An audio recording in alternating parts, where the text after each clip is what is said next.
What's going on, everybody? Welcome back to the 10th episode of the Silver and Gold. I'm Josh. And I'm Mike. We thank you for joining us tonight. Today we've got sort of a we want to go through maybe with a quicker pace than normal than our normal shows, but we want to talk about the breaking news that came out today. Josh Jacobs agreed to a 1-year deal worth $12 million with the Raiders. Mike, I'm going to let you sort of spearhead this. This is pertaining to your team, and I really want you to talk about, how you're feeling as a fan. Yeah. The big thing is the big thing is he's back. He has signed his 1-year deal. He is here to stay for this season. Hell yeah. It's funny, actually, that's what I wanted to talk about. I wanted to say, I think the last episode we said, next time you guys see us, it's probably going to be a different video. Mm-hmm. And then Josh Jacobs gets signed the next morning, and it's like, well, we have to talk about it. Here we are now.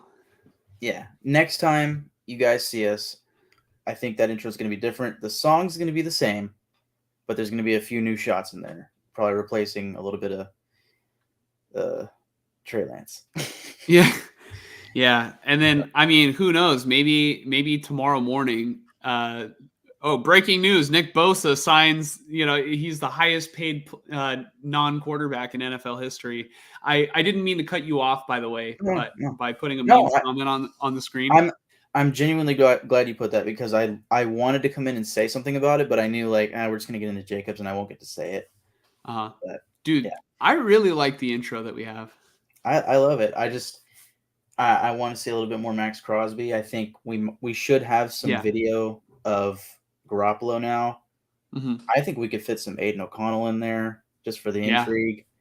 And there's probably other Niner players too, that we could highlight. I feel like maybe there could be more shots of Ayuk or whoever, So yeah. But we'll figure that out. Mike, tell us how you're feeling about the Jacobs thing. Let's get back on track. Yeah. So I feel great. I'm wearing my shirt right now. So, but funny enough, he's going to be number 8, not number 28. So he switched his number. Yeah, he's switching his number this season. He said he was going to switch it last season, and then he ended up not doing it, but it's official this year. He's doing it. Number 28 is currently held by corner David Long. David Long. So, and Josh Jacobs has number 8. So that'll be different to see, but it'll probably be quick to get used to. That was his college number. So, how do I feel? I feel great. I feel fantastic. This was the missing piece to me. Any other missing piece out there is somebody that's not on this team right now, But as far as this season, what we expect for this team, Jacobs was the guy that we needed to get in there. And I was pretty confident. I think you asked me in the last episode, what you really think that Jacobs will be there week 1. And I was like, I'm pretty sure, I feel confident about it, but if he doesn't, I'll probably start getting worried, but I just didn't foresee him missing more than week 1. And here we are, it's preseason week 3. We got now 2 weeks, exactly 2 weeks until week 1. It's the perfect timing for him to do this. He can come in now and practice as if, it's time to get ready for the Broncos. Mm-hmm. Yeah, so Amin is sharing his thoughts. I didn't even know T. Higgins switched his number. What was he, number 88 before, or he was 85, and I think now he's 5. Yeah. So, it's definitely interesting how the rule change that the NFL implemented for the numbers, that certain players can wear like single digit numbers now, or it, I I don't know if it's like they adjusted who can be eligible, Yeah. to catch a pass based on the number. But I definitely have noticed in the past couple of years, a lot more players have switched their numbers. Yeah, for sure. Well, I think a lot of guys in college would have single digit numbers and or even numbers that are like really off kilter compared to the NFL. You see linebackers in 50s. You would expect quarterbacks in the quarterback's a little different, but Teddy Bridgewater is the weird one. And like Mhm. for me, I mean, a good example is like Aiden O'Connell getting the number 4. It's like, dude, really? Like, why the fuck? Just after Derek Carr gets let go. Well, I'll tell you why. It's because Marcus Epps, safety, is now number 1. Number 2, I might be stupid. I'm pretty sure that's Daniel Carlson. Number 3, that's DeAndre Carter, wide receiver. Number 4 was up for grabs. Number 5, Divine Diablo. Number 6, I want to say that's AJ Cole. He might be 9. I'm not sure. Number 7, fuck. Number 8. That's Josh Jacobs. Dude, I was like, you just said it. Wake up, wake up. Yeah. Yeah. Number 9, first round pick, Tyree Wilson. Right. You keep going 10 through 19. These are the quarterback numbers. That's what it used to be. Is just quarterbacks, and you could make a wide receiver in the teens, but so now it's like all we had available was like 14 and 4, and it was like let's just give O'Connell 4. I think Chase Garbers is 14. So yeah, I don't see anything wrong with it. I don't think they're going to retire Carr's number. And no, it just some people were kind of sensitive about it and like, whoa, really, what the fuck? The reason why is because of this rule change. If it weren't for the rule change, he'd be like number 3 or whatever he was in college, but it was taken. So, and then also too, I don't know if the Raiders have the same dilemma that the 49ers are facing right now, but the 49ers do not have enough numbers to give. Like they have way too many retired numbers. oh yeah, the Raiders, I don't think they retire numbers. I mean, the closest you could get to that is Jim Otto, but that's 00. Like nobody wears that anymore. Mhm. I would love to see like maybe a solution later down the line where maybe players don't have their numbers retired anymore, but if you wear that jersey number, there's some sort of way to honor that player. Like let's just say, I mean the jersey is already retired, and I don't think they would unretire already existing retired Mhm. jerseys. But imagine somebody wearing number 16 for the 49ers and they have a Joe Montana patch. I was gonna say the same thing. Like imagine like right now, Aaron Rodgers, he's got number 8, and like Joe Namath like signed off on it. Like, yeah, it's good, even though it was retired. Like Mhm. imagine if he had a Namath patch. That'd be cool. And then like someday if they do number 8 again, it could be like, let's just say Aaron Rodgers wins them Super Wins a Bowl. I Super don't Bowl. know. And then It you would have be Namath Namath and Rodgers. Rodgers. Dude, That'd that be would be sick. so fucking cool. It would be like That'd be cool. sort of like, military badges. And then Yeah. like it really like sort of you know, I guess celebrates the history of the team and the real I guess the legends that wore it previously. Yeah. You should be proud to wear the number that somebody else wore. Yeah. Yeah, I like that idea. I also love when teams have like a ring of honor in their stadium. I think that's always really good. Mhm. Um, yeah, but to get back to Jacobs, um, just the entire time, well, not the entire time, but you had the deadline, and then the deadline went and passed. They couldn't do a long term deal anymore, and it was like, okay, now it feels a little less like optimistic.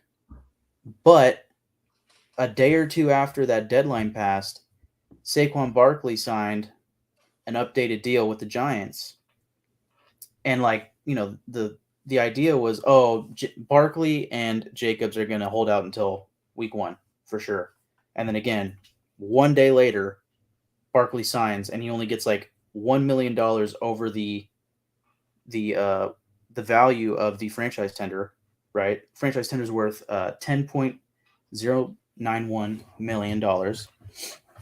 Saquon Barkley got a 1-year deal worth up to $11 million. He gets a little signing bonus and a little bit of incentives, right? Mm-hmm. And then once I saw that, I was like, that's it. That's what you do. That's what the Raiders do with Josh Jacobs. Tack on $1 million if you have to. Tack on two, but make it incentive based and give him a signing bonus and make it worth more than the franchise tag. That's all you have to do. Because now he can't get more than a 1-year deal unless you trade him. And even then, I don't even know if he can or not. So, and that's what they did. So, just to kind of go a little further on Saquon, this is per ESPN. Saquon's $11 million cash value now ranks fourth among running backs in 2023, behind Derrick Henry at $16.4 million, Nick Chubb at $14.9 million, and now Josh Jacobs at 12. I don't know where McCaffrey falls in that. I thought he was one of the highest paid guys, but this is just in 2023, so maybe his average kind of goes over the place. But I think that's right where Jacobs should be. He's the defending rushing champ. I wouldn't be shocked if he wanted to be the highest paid guy, but he even said on Twitter that that's not what he was going for. He just wanted a respectable deal. Fair. He wanted to be fairly compensated. Also, one thing I want to say, you were sort of comparing Jacobs to other running backs that are sort of at the top, and you mentioned McCaffrey. I think Amin the Dream poses a very interesting question that I would love to hear your answer for. Mike, do you believe that Josh Jacobs is the best running back in the league? And do you think that he is better than McCaffrey?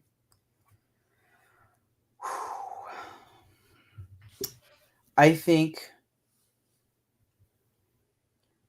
at the end of the day, McCaffrey's probably the best running back in football, if I'm being really honest. I think he's the best all-around running back because Derrick Henry's not the best all-around running back. That goes to McCaffrey over Derrick Henry. Jacobs did a hell of a job catching the ball last season, but he ran the fuck out of the ball. He was kind of the offense last year, besides Derek Carr throwing deep to Devontae, I have a lot of respect for Nick Chubb, but he doesn't usually catch the ball. And in recent years, he's had Kareem Hunt. Kareem Hunt, kind of spelling him. So I think if I had to really say who the best running back in football is, I would probably say McCaffrey 9 times out of 10. Just these 4 names with Derrick Henry and Nick Chubb and Jacobs and Saquon, I would give it to McCaffrey. I would say McCaffrey's probably the most skilled running back. I don't know if I could appoint him as he definitely, to me, is not the best runner in between the tackles in the NFL.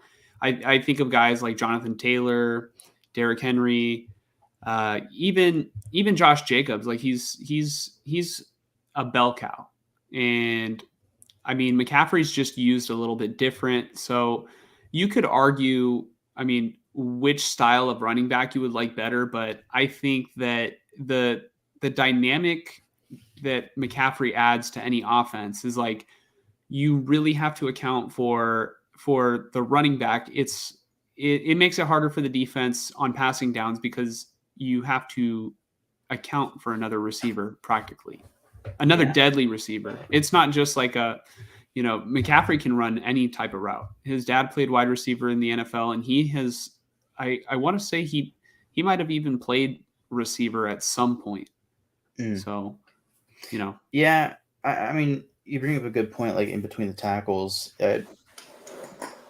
Derrick Henry and Nick Chubb, dude, Derrick Henry and Nick Chubb are just different, and Jacobs too last season, he fucking brings it, man. And I'd say of those 3 guys, Derrick Henry, Nick Chubb, and Jacobs, I think Jacobs is the most versatile of those 3. But I think as far as pure runners, I would give it to Nick Chubb. I think Derrick Henry's very downhill, I mean, and he cuts outside, and once he starts going, like, good luck.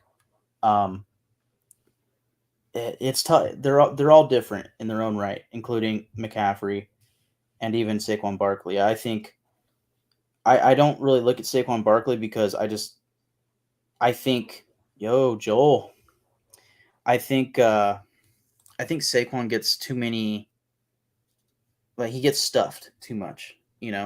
His yards per carry isn't very impressive, and that was Jacobs up until last season too. So Nick Chubb, I mean, he averages over 5 yards a carry. I think if it were me, if you had to ask me, like, it's between Nick Chubb and McCaffrey, but I can't talk about that without talking about Derrick Henry as well. You know what? You bring up a good point. I would say, like, the best in between the tackle runner, I would say, is probably Nick Chubb. And he doesn't provide the passing down element that the pass catching element that some of the other running backs have provided. And yet he is still, like, at the top of his craft because he's phenomenal in between the tackles. So one slight comment that I wanted to, I guess, advocate for Derrick Henry for, when you said that Jacobs was more versatile than all those players. Does in Derrick Henry's defense, does Josh Jacobs have a passing touchdown in his career? Because I think Derrick Henry does. I'm sure Derrick Henry does. I don't. I mean, not saying Jacobs does. couldn't do that. Like yeah. I'm not over here saying that I would rather have Derrick Henry over Josh Jacobs or one way or the other. I'm just playing devil's advocate over here. Honestly, dude, Derrick Henry, like, he's been so fucking dominant. It's not even funny. I actually probably should think more strongly about him, because actually I was kind of thinking, like, when I said more versatile, I mean, like, Jacobs is downhill. He will run through you, but he will also evade you, and he's very elusive at the same time. Like, I don't think Derrick Henry's very elusive in the sense of, like, juke.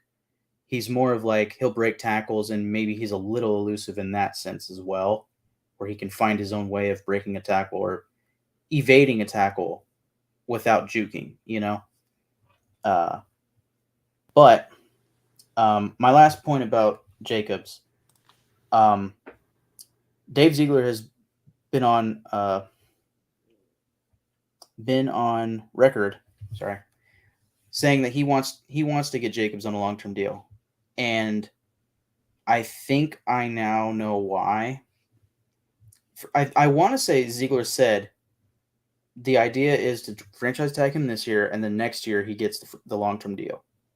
And that might not make sense, but due to the new contract that Jacobs just signed, and I don't really know what causes this, I'm assuming the higher your pay is in the previous season, if you get franchise tagged again, it goes up. So now that he's at $12 million, if he gets franchise tagged again next season, it will likely be worth more than $14 million.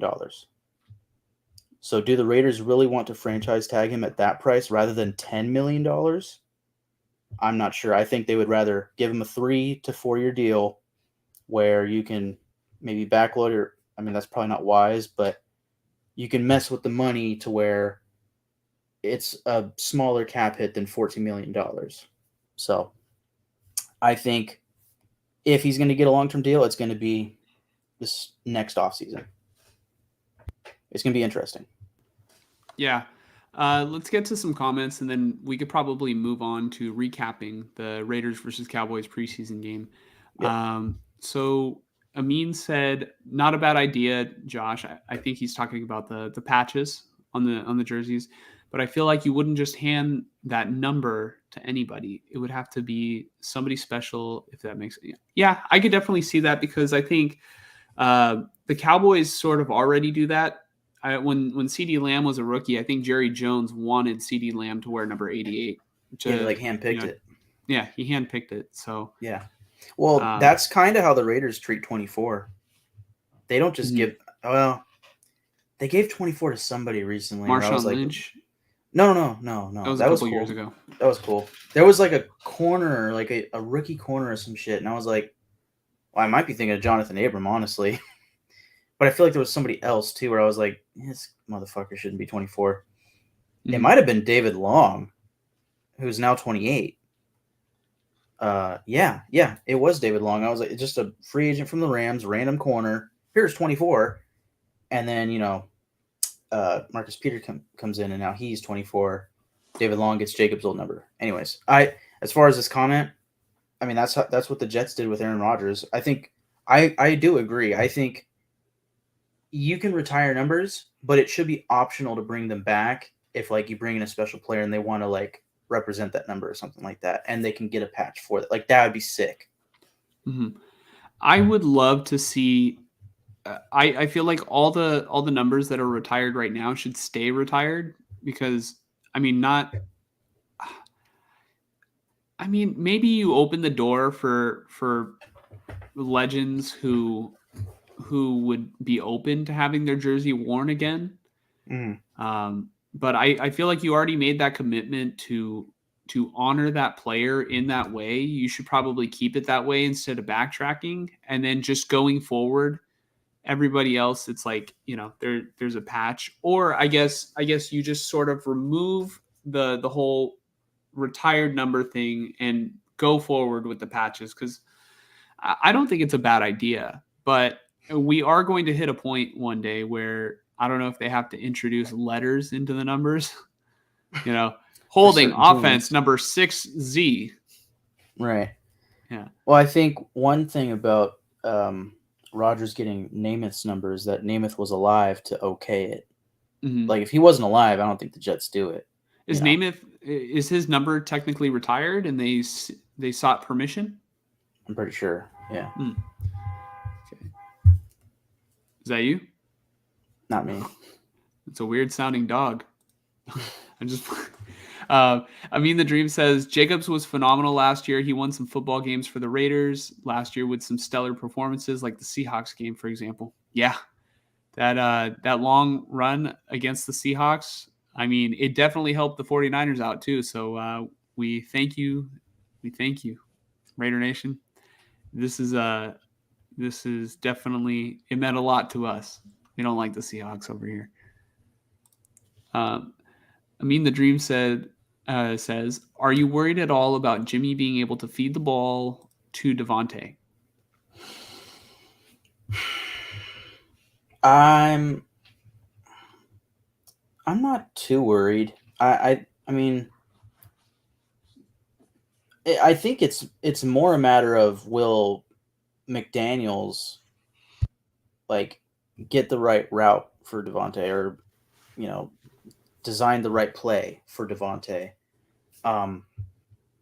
That's debatable. I mean, if it's a pass play and Devontae's running a route, he has a pretty high likelihood of getting open. I'm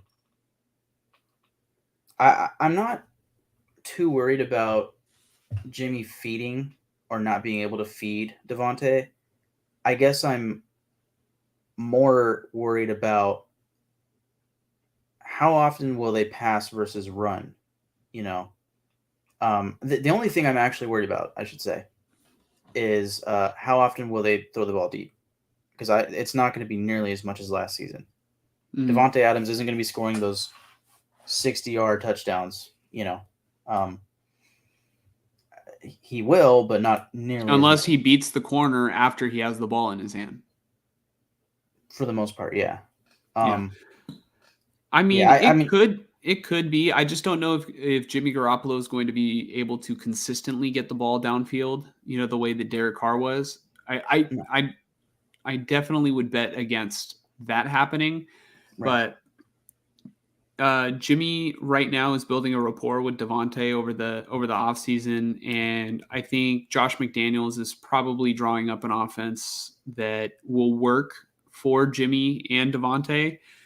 And if the season starts to go in the tank and Jimmy's not able to keep up with Devontae's talent, I think Aiden O'Connell is just going to come right in. And Aiden O'Connell is showing that he is able to push the ball downfield, at least more than Garoppolo. Yeah, maybe. I think I think how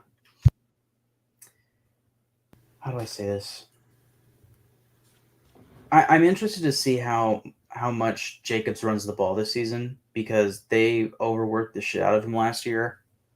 And again, if they really do want to sign him to a long term deal, it wouldn't be wise to run him over 300 times again.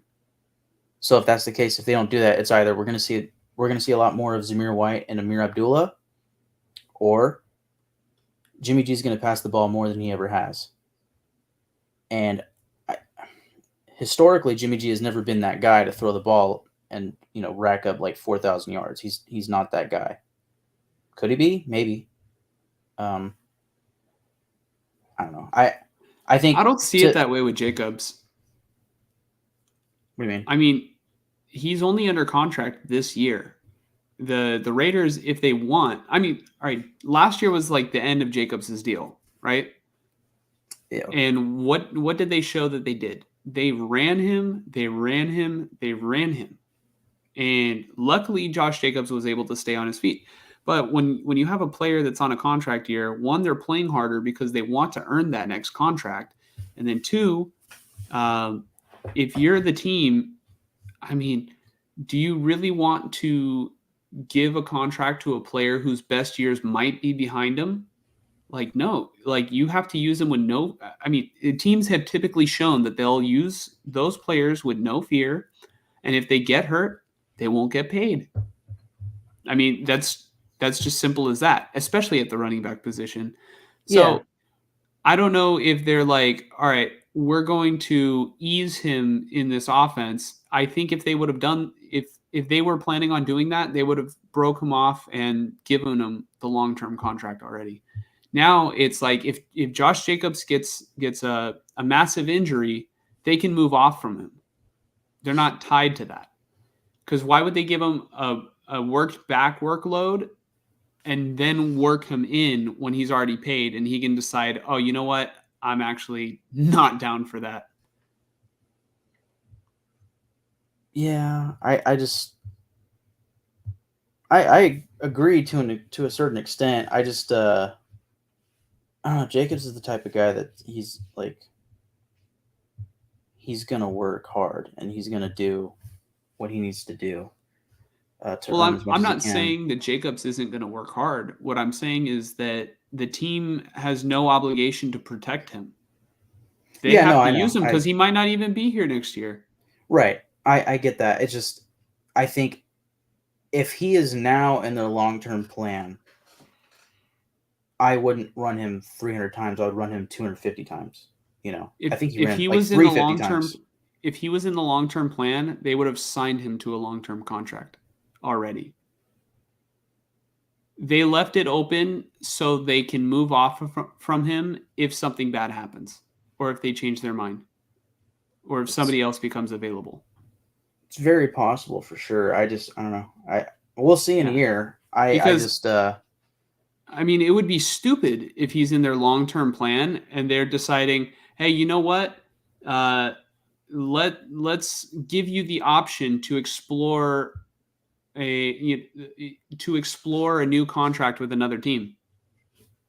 That doesn't happen next year. What do you mean? Next year, as in he hits free agency, or he hits free agency or whatever, decides he doesn't want to play for the Raiders. I mean, they could wouldn't franchise let tag him again. They would franchise tag him. It'd be at $14 million, and then they would say, all right, let's turn this into a 3 or 4 year deal worth around $14 million, maybe 13 per year. Maybe the first year is 14, right? And then it slowly goes down. I don't know. We'll see. We'll see. You make a great point because I mean, I agree. That's usually how running backs are used, especially on a contract year. That's what they did to Jacobs. I agree. I don't know. I just think you see what he did last year, and if Ziegler is telling the truth that he's in their long-term plans and they want to get a long-term deal with him, I could see his usage changing. And of course, in the essence of answering this question, I could see where if that does happen, that could lead to more passes going Devontae's way. Mm-hmm. Yeah, I think it really depends on how the games play out for the Raiders, and I feel like we don't know enough about this Raiders team yet. I didn't get a chance to watch the game today, but I know you had the opportunity to watch it. Mm. Um, and we're gonna talk about it in a second, but we're gonna take some comments. One more thing, just to also add on to this. The only other thing that would affect Devontae, this is obvious, but Jacoby Myers and Hunter Renfro. I expect this to be a very West Coast, short dink and dunk passing offense. If that's the case, that's not always going to be Devontae. That's going to very much be Hunter Renfro and Jacoby Myers as well, which is Mm-hmm. why they're on the team and that's why they're getting paid pretty well, both of them. So, Mm-hmm. but Devontae is the highest paid guy, I think, on the offense. So he should be getting fed quite a bit. So, anyways. Joel says, I feel like running backs are top dog is really year to year. Yeah. So I'm assuming that you mean that there's a different running back at top dog each year. Yeah. Like 2 years ago it was Henry. Last year maybe it was McCaffrey or whoever. And then, last year maybe Last year was Jacobs. So, yeah, sorry. But you know what I mean. Yeah. Amin says he had a great rookie year. Then I think he had a season where he was injured. Correct me if I'm wrong. And then Joel provided the context that Josh Jacobs played through injury all throughout his career and hasn't missed any games or many games in his career. Mm. His rookie year, he played very, very well. I was super excited about him. And then, like, week 8, he played the Packers, and he delivered a fucking hit to this safety that was so beautiful. Oh, my God, dude. But in the process, I think he popped his shoulder out of place. Mm-hmm. And he played through that shit, like, the rest of the season. Yeah, I think I remember that. But speaking of safeties and hitting, Jonathan Abram did wear number 24, right? Yeah. And not only that, Joel also adds onto it that the Raiders gave 24 to David Long. Yeah. Okay. Let me see here. Looking at comments. Zamir White hasn't shown any promise. But yeah, it would be wise to give him less touches. I mean, I kind of feel like, yeah, you want to keep your guys healthy, but you should, if he's in your long-term plan, lock him up now because the price is only going to go up. If Jacobs shows that he balls out this year, the price is going to go up. And if Jacobs feels like he's being undervalued, underused, he's not going to be happy here. Yeah. I tend to agree. Yeah. I think yeah, I mean, as far as Zamir White, I feel like we haven't seen him really run much behind a starting offensive line. So I'm curious how that would go because I think Zamir White has a lot of juice to him. But yeah, I'd rather see Jacobs on the field. Yeah, I think Jacobs is clearly the better running back, but I feel like I do sort of have the mindset because I played offensive line and just sort of like from watching film, a running back can only go as far as the offensive line will take him.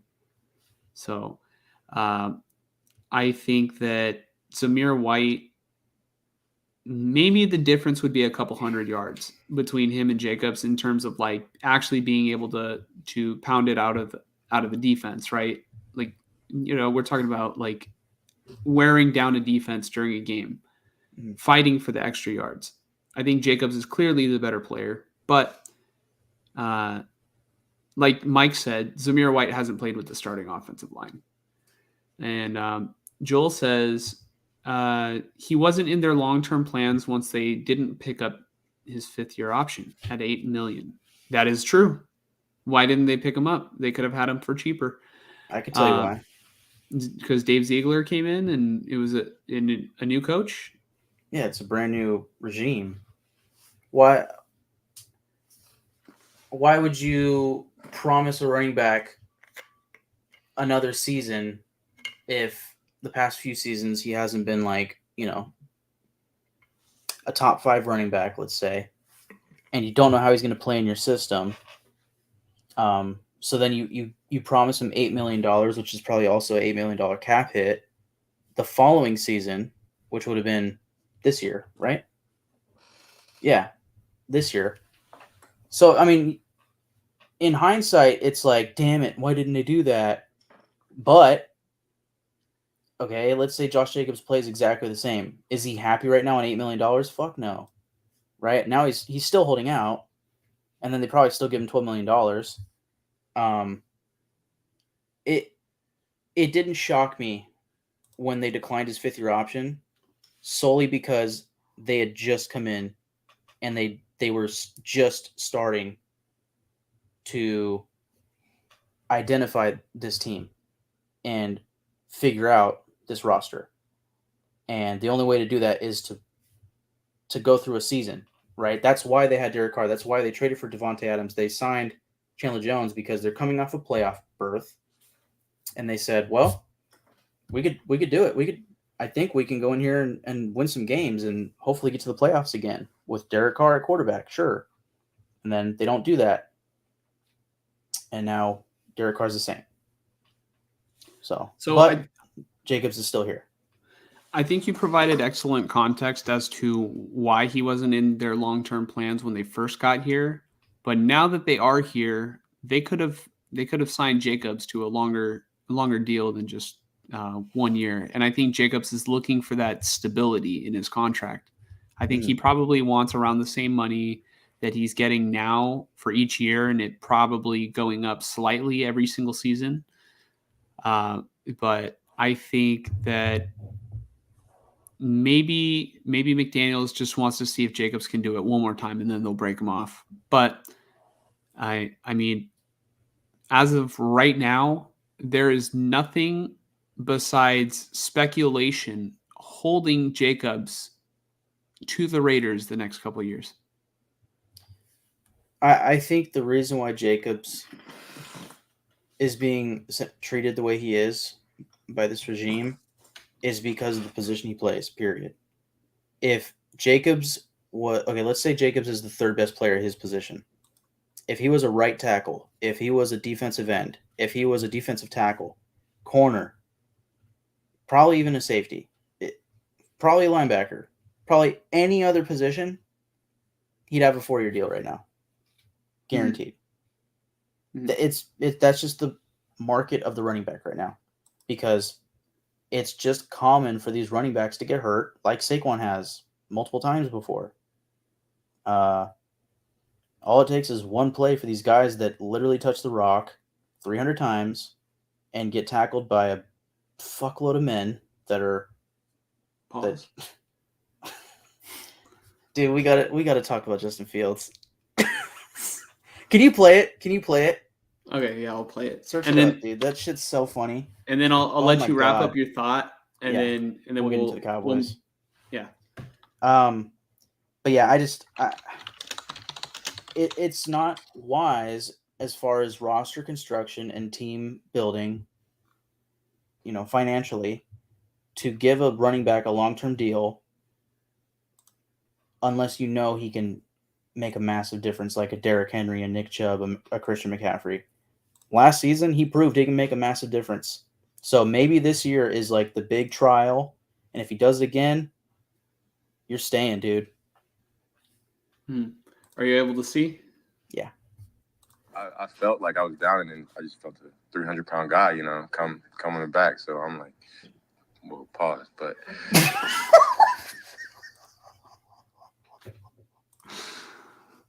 oh man, that's good. Oh my god, dude! Have we talked about that on the podcast yet?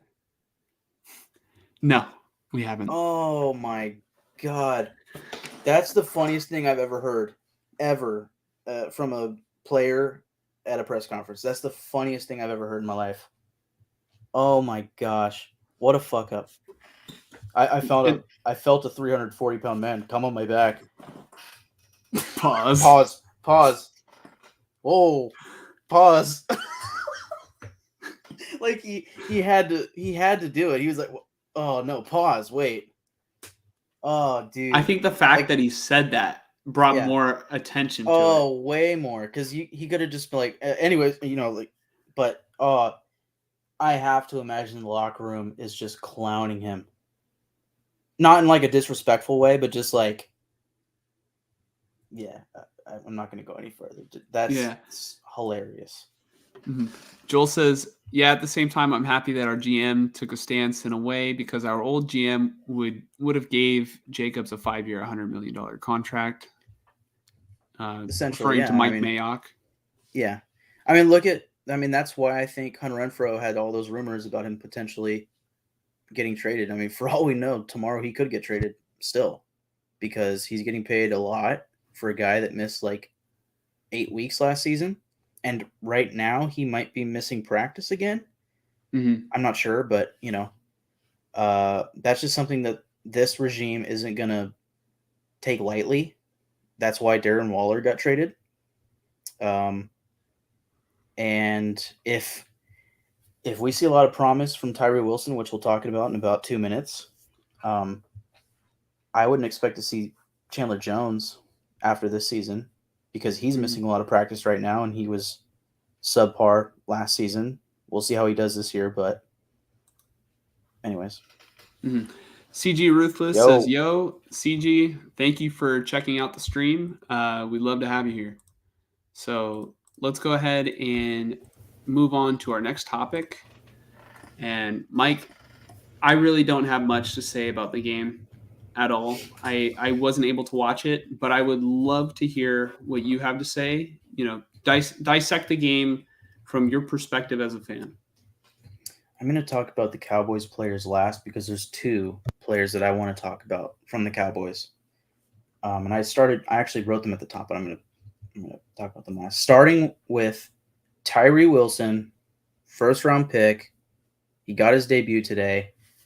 He didn't start playing until like the first drive. First play, like, whatever. He kind of like this one dude tried to block him. He just like tumbled him over, but he was too far away from the play. Second or third play, Tyree Wilson does this speed to power combo and just blows up the right tackle and gets right into the quarterback's face. But he like kept his arm on the right tackle, so he just like kept going right by the quarterback. And I was like, what are you doing? Like, let go and try to grab the quarterback. Like, that's all his arms are so long. All he had to do was just like push and grab the quarterback. He probably has a sack. But quarterback steps back, rolls out or whatever he did, and then actually we're going to talk about that quarterback for the Cowboys. But is it Trey Lance? No, but it relates. It relates. Yeah, I saw a lot of promise from Tyree Wilson as a pass rusher in limited snaps. I shouldn't say a lot of promise, but optimism. But he does need to work on setting the edge. He had a play where I want to say like one of the next few plays, he should have gone out. I'm not an expert, but the quarterback was rolling out and like a tight end did one of those quick little like fake block and then go out for a route. And Tyree Wilson went inside of the tight end instead of outside as the quarterback rolled out around. So the quarterback had nobody near him and he just walked into the end zone. So needs to work on something like that. At corner, David Long, Amik Robertson, Duke Shelley, they seem to be the 3 starting corners today. No Nate Hobbs, no Marcus Peters. I think these 3 are competing for probably the remaining spots on the roster. Or maybe all 3 of them are making it. I'm not sure. Amik Robertson had a fucking fantastic night in coverage. Absolutely fantastic. He played outside and in the slot, which I don't expect him to be a slot corner. I mean, I know Nate Hobbs is supposed to be the slot corner this year. Robertson's like his size is slot guy, but his play is boundary corner. Yeah, he had a great night. Duke Shelley was solid in coverage. He gave up a few passes, but he had a fantastic tackle for a loss in the game on like a little quick dump off to the running back. Just came out of nowhere and just swiped the dude. And then David Long seemed fine, like nothing crazy, but there was a play where if the quarterback threw it a little bit more accurate, it's probably a touchdown, and David Long looks stupid. So I don't know, but this is the second game in a row that I noticed David Long playing with the starters, at the very beginning of the game. So I'm curious what that means. And of course, I'm curious how this cornerback room is going to shape out. Jaquan Johnson, backup safety, who we signed as a free agent from the Bills. He was on the field earlier than I expected. So they had him, Christopher Smith, the 5th-round rookie, and Isaiah Polamau on the field all at the same time. So they had 3 safeties on the field at the same time. They had Polamau playing either in the nickel or in the box. Just a lot of interesting alignments for Polamau. I guess I'm kind of wondering if they're looking for their third safety to have behind Marcus Epps and Javon Merrick to like play significant snaps on defense with the starters. Because like I've said, that their base defense is going to be in the nickel. So maybe on obvious rushing downs, they might take out a Nate Hobbs or put Nate Hobbs on the outside and then bring in a Isaiah Polamau or somebody like that. Or slide Marcus Epps to the box and then have whoever play down deep, right? I don't know. But Isaiah Polamau, there was one play where I think it was another dump off to a running back, and Polamau just took a horrible angle. I was like, dude, fuck. Like I don't know. I don't know what he was thinking, but he missed the fuck out of the tackle. Mm-hmm. I will say that it kind of reminds me of when Hufanga was a rookie. I swear that there would be some times where he might overshoot something, and then where Hufanga struggled as a rookie on the 49ers was in coverage. So, I mean, did you notice anything out of the coverage of Polamau, or, I'm not sure if you were able to really focus on him a lot while watching the game, because I know how tough it can be. There's 22 players on the field at a time, and a whole bunch of stuff going on around the game too. Yeah. Usually the way that my eyes kind of gravitate is like I watch the pass rush, in essence also watching the quarterback. Mm-hmm. And then once they throw the ball, I just look at who's covering the receiver that the ball's going to, right? Usually, unless a safety is getting absolutely torched repeatedly, I don't notice safeties because they're not on the screen if they're playing deep. The only thing I can notice is like right before the play is snapped, I'll be like, okay, like who's where? Like I'll look at like who's in the slot, like who's at linebacker right now, right? You would, when it's the starters, you would probably know who the boundary corners are going to be. But so yeah, I noticed Polamau on the inside quite a bit. I was like, oh, like that's interesting. There was a play where he was playing deeper, and he had great coverage, but somehow the tight end caught the pass anyways. Like it was just like perfectly timed and placed and everything. But I don't know. I see a lot of like optimism for Polamau, but I also see that one missed tackle where I was like, dude, get it together. But I think everybody probably has those plays. So like I said in the last episode, I'm really curious to see how the safety shape out. Really every position on defense. There's a lot of bodies, and they're going to have to cut some guys, and come a day or two from now, there are going to be names that we see who get cut that are going to make us go, oh wow, like really, and then every year there's like 2 or 3 guys. Maybe it's different with this regime, but I remember with Mayock, oh fuck, what was his name? I couldn't stand this motherfucker. I'm sorry. He was a safety for the Raiders. He's with the Packers now. Oh shit. Oh gosh. I'm so sorry. I'm not gonna find it. I'll try to think about it.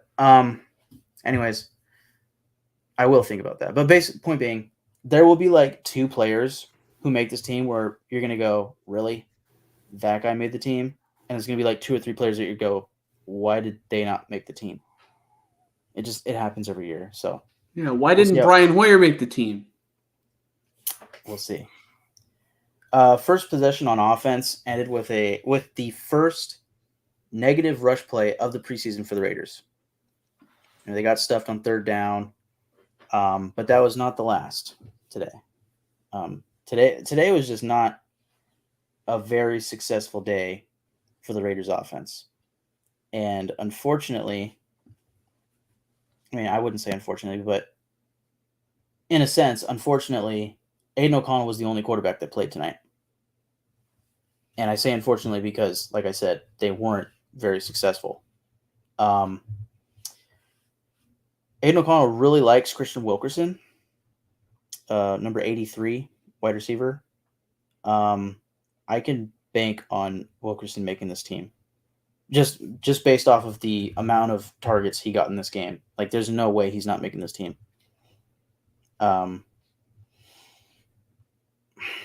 Yeah, as far as O'Connell, this was his least impressive game. He played the entire game, but there were a lot of 3rd and 4th downs that did not get converted.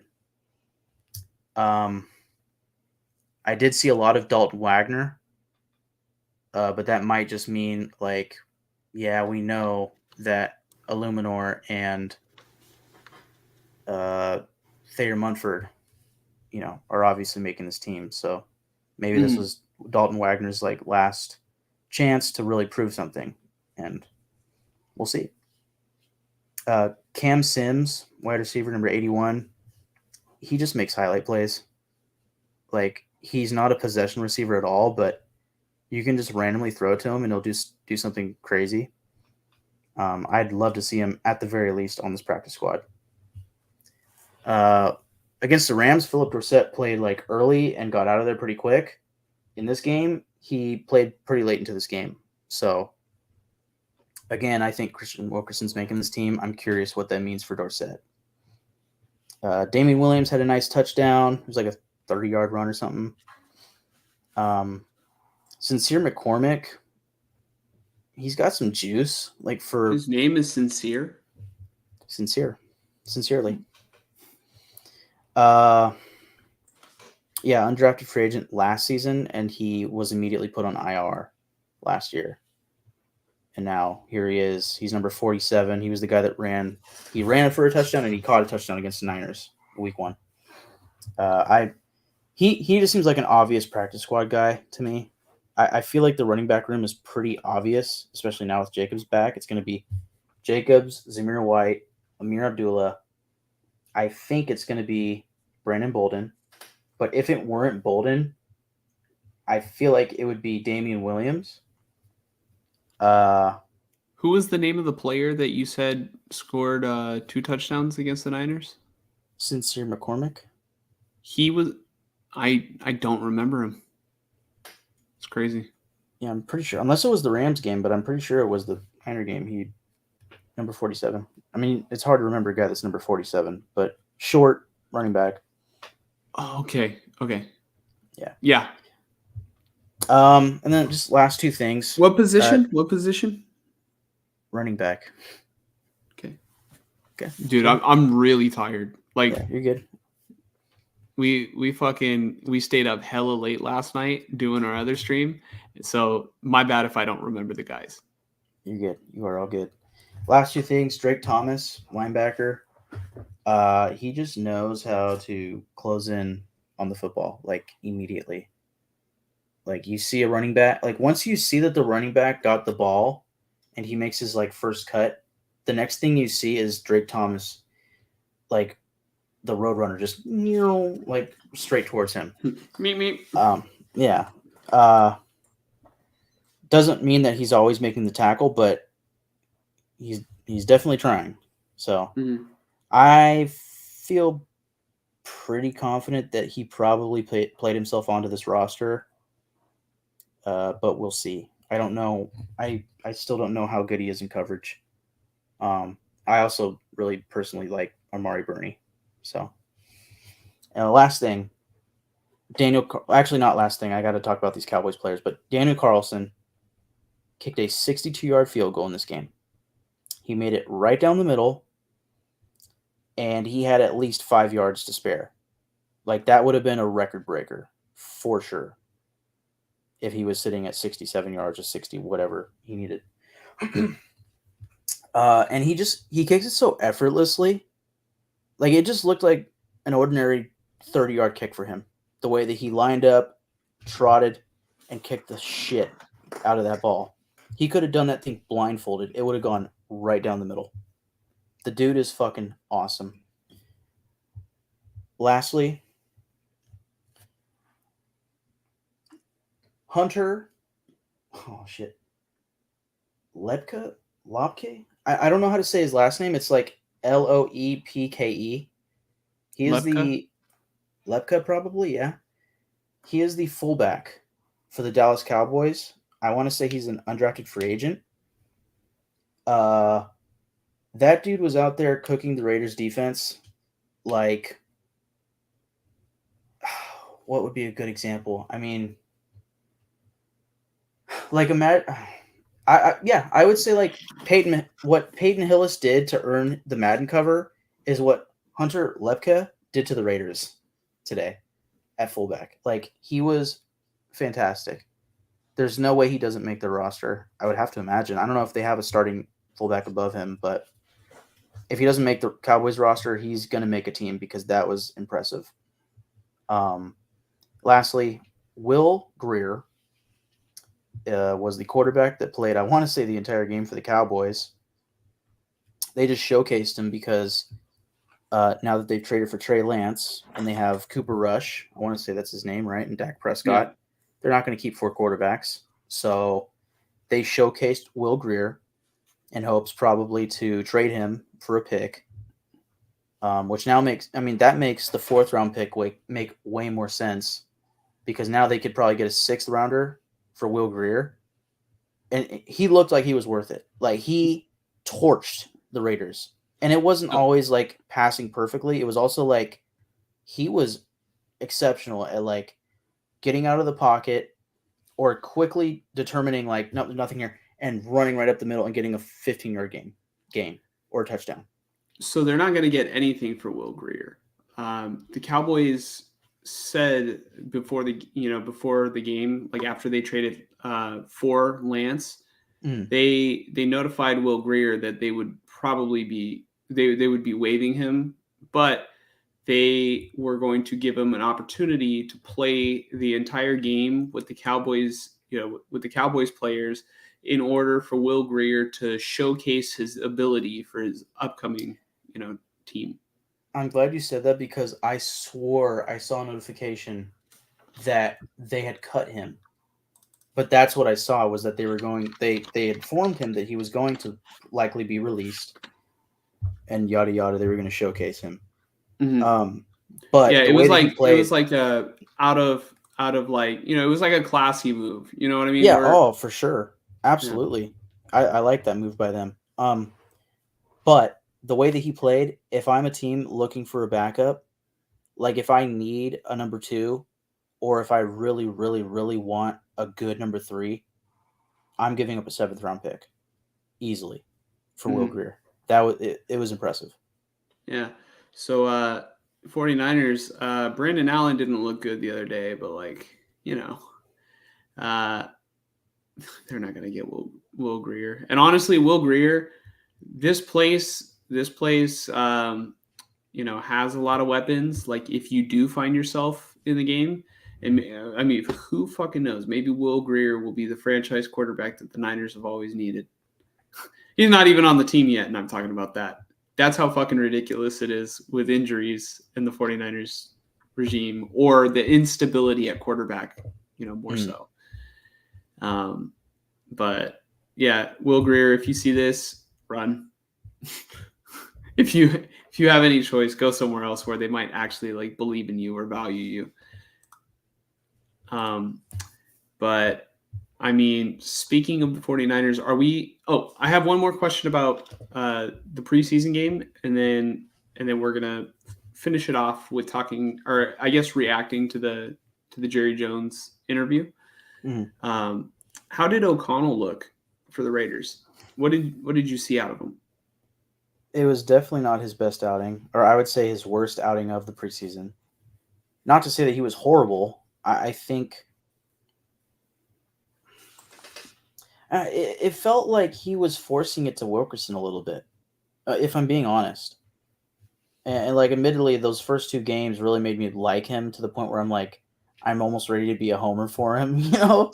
But and I shouldn't say that, but you know, I'm always gonna criticize quarterbacks. It's just everybody's prone to doing it. But because I was a massive Carr fan, but like, my God, he was so inconsistent. I just got tired of it.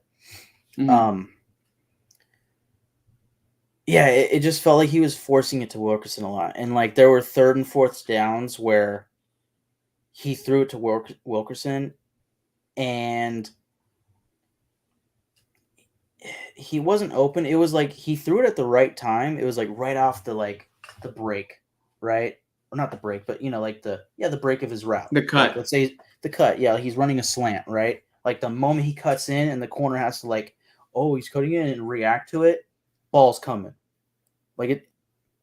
He's the really ball's great supposed to be there, you know, on some of those cuts. So I mean, I don't know which ones you're talking about specifically because I didn't see it, but I would love for you to, like, you know, later on show me the plays and it right. sort of point out what you're talking about. Yeah, there was specifically like a fourth down play where it was near the goal line, but it was, you know, 4th and 3 on, like, let's say the 8-yard line, and he threw it to Wilkerson, and I was like, that felt like a little quick to make that decision. But I rewatched the play. Nobody else was open. Nobody was open. Period. You know, and it was single coverage. So, like, I'm not mad about it. I'm not over here like, oh, Aiden O'Connell was a fake the whole time. He's a fraud. Like, no, he looked fine. It's just, you know, it wasn't his best game. And the entire game, those were the second and third string offensive linemen. So, I mean, if you want an excuse, I guess that's the best one. But he's been playing with those guys. Yeah. The whole preseason. Yeah, I don't know. It felt a little different. Maybe the Cowboys have really good depth at defense. I don't know. But yeah, I mean, O'Connell played the entire game. And yeah, I mean, the biggest takeaway for me was a lot of third and fourth downs that were not converted. And they were usually pass attempts. But I don't fully blame it on O'Connell.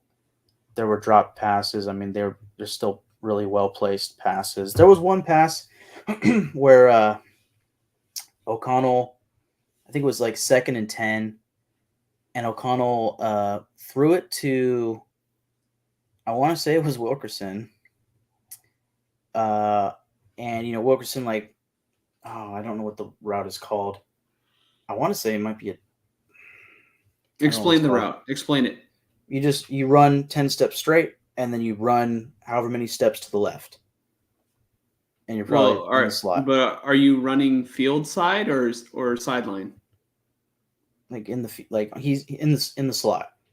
Okay, so he's in the slot on the left side or on the right side? Because you say he's running left. Is he running towards right side? He's going inside. Okay, and he's going inside to the left? Yeah. So he's going over the middle of the field. The other day, I was just, you know, because I wanted to have the, I wanted to know the specific names of each of the routes. Yeah. And, all right, I want to call it a dig, but I don't know if it's a dig. No, it's not a dig. No. I don't think so. Hold on, let me just look up the route tree.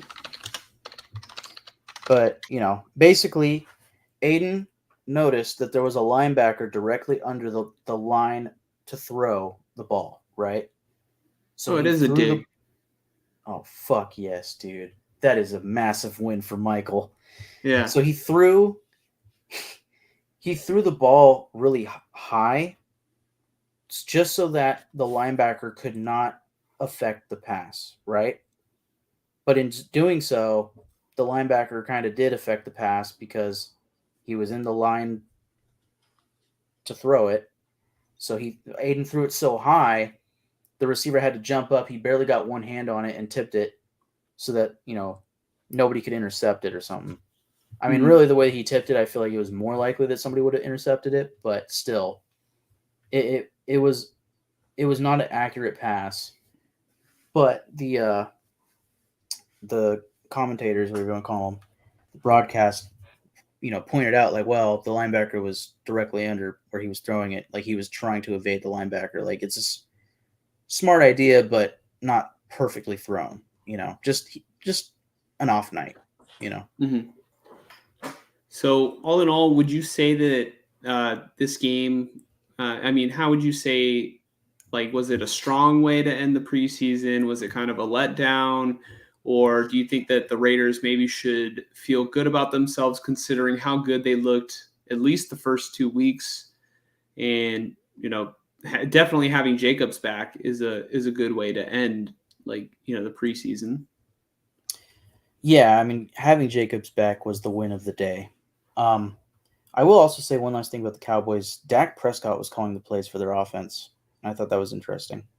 And Mick Lombardi. That's why my aunt asked me if he was the coach or if he was coaching now.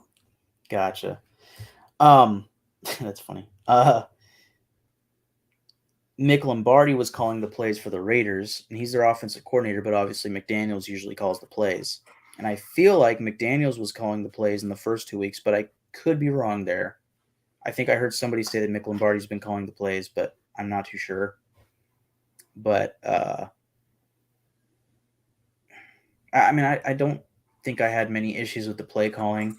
There was a really good call that I personally really liked where it was 3rd and 7 or like 3rd and 8, and they were on like the 35-yard line, and on the side of the end zone they were going for, right? Whatever you want the opposing side of the field, whatever. Mm-hmm. And they ran a draw play on 3rd and 7, 3rd and 8, near the 35-yard line, right?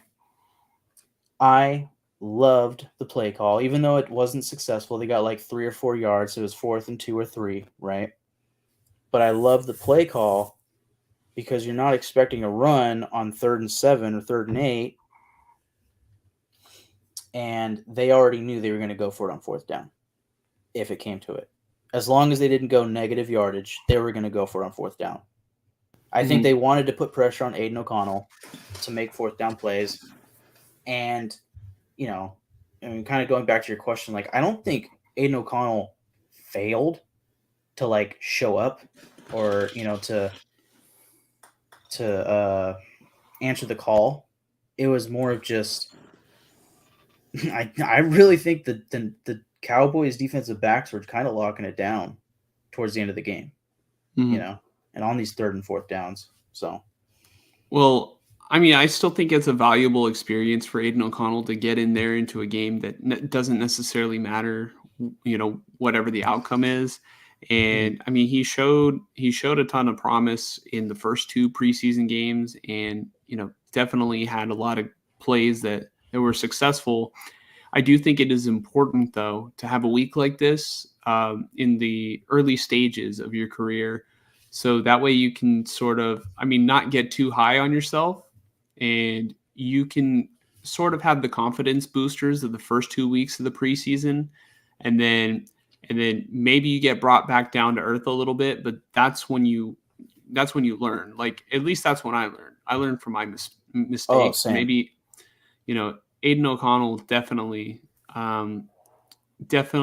has an opportunity to learn from, I guess, not just having everything go right, because in everybody's career, they eventually hit the crisis moment, and you want to have experience on how to respond to that and be resilient.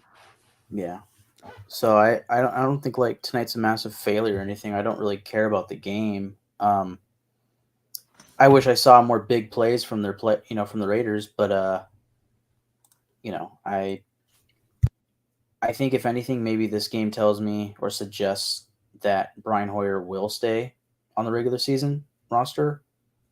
But that is yet to be determined. Okay. Yeah. I think we're ready to move on, are we, Mike? I'm actually really looking forward to our last topic of the day, and we're going to be reacting to the video of Jerry Jones's interview talking about Trey Lance. So I'm going to go ahead and share the screen really quick. And I just want to say this comes from WFAA. I don't know if it's a news source. It looks like maybe if I zoom in, it's associated with ABC and it's on Channel 8, probably in Dallas. Yeah. But this video is 9 minutes and 44 seconds. I'm going to go ahead. I'm going to put the playback speed maybe at 1.25 or 1.5. What do you think would be best, Mike? Do 1.25.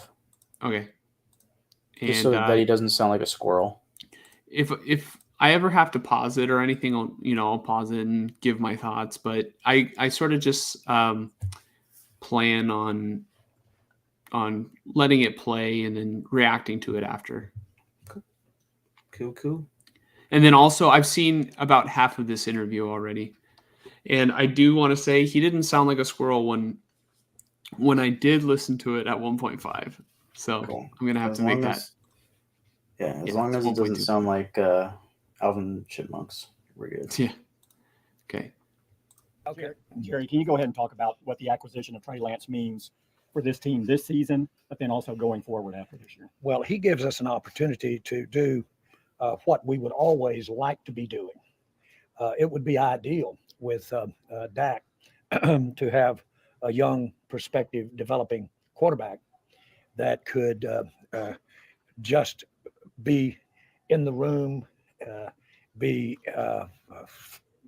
to use the term, but be on the team with him, because this gives him not only an opportunity to take, I'm talking Trace, not only Trey what he got in San Francisco, but he can take, in my mind, one of the finest quarterback rooms there is, because Dak Prescott's in it. Dak Prescott's finest quality for me is how he takes what he does in the classroom and takes it to the practice field. So this really was in our mind very much, that he was going to be coming into this situation with Dak. Again, we didn't waste any time. The minute that we knew that they were serious about trading him, then we didn't want the phone to hang up. And we did it the equivalent of yesterday. And so we felt good about him, about him in the evaluation that we had for him in the draft. We felt good about what we've seen on tape that he's done since he's been in the NFL. And it was one that we just made the decision almost the minute we heard the name. And let's get him. Were you talking to your front office? Real quick, I just want to say there was one thing that he said that sort of, stood out to me right there in his answer.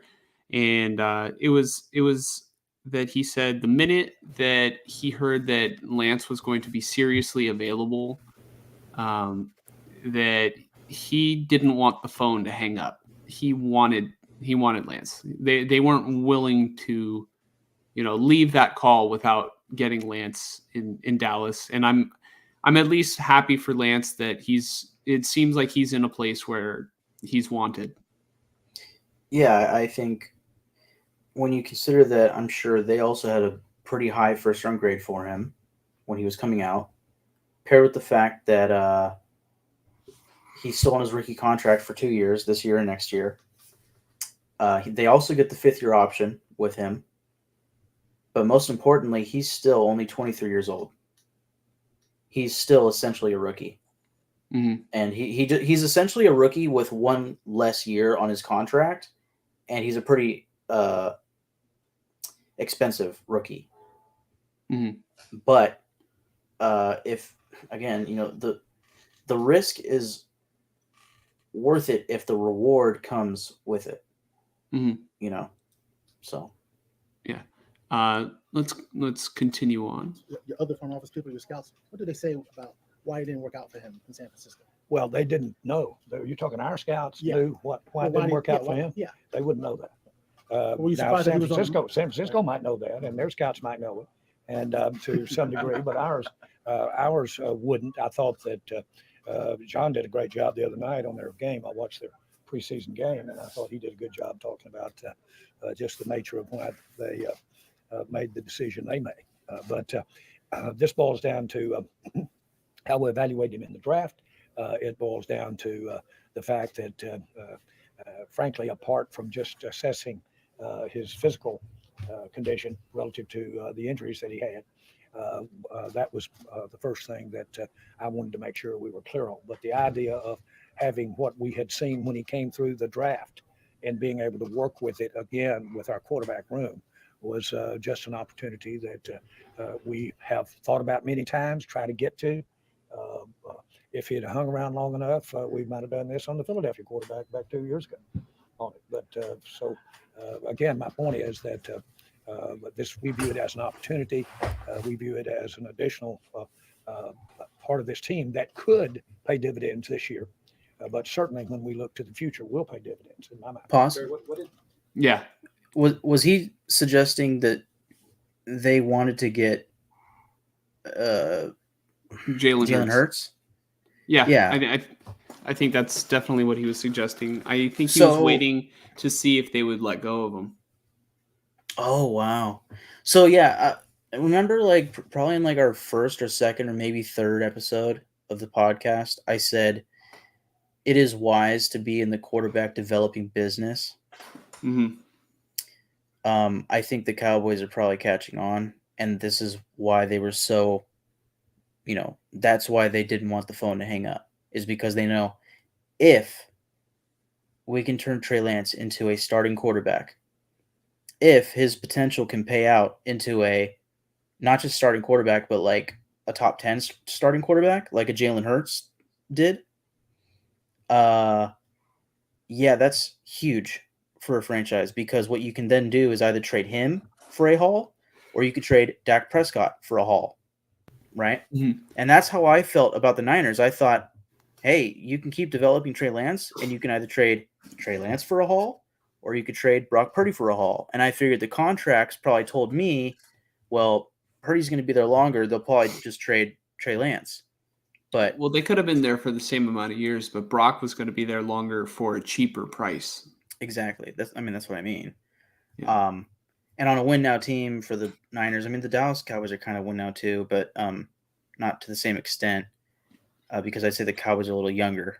Cowboys are younger, and then I mean, I was kind of telling Lorenzo today, like, no offense, I don't see the Cowboys as a serious contender when you look at all the teams that are in the AFC, and you've got the Eagles, I think, are clearly still the better team in their own division, and I mean, I just don't have faith that Dak Prescott will get it done. Definitely not at 60 million next year. That's going to make the roster. I mean, they're going to have to make sacrifices somewhere in order to foot that bill. Yeah. But I don't think that doesn't mean that I think Dallas is a bad team. No, I think they're actually a pretty good team and pretty solid. From what you described, it seemed like Dallas probably had solid depth and looked pretty good in the game.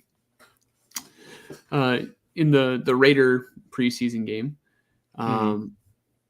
But yeah, I think that maybe Dallas is still on the rise, whereas another team in the same conference like San Francisco, like I think San Francisco's either on the decline or at the top of.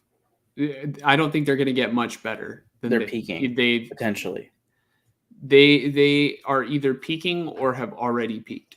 It is Right. yet to be determined, and we'll find out this season. I'm going to continue to press play.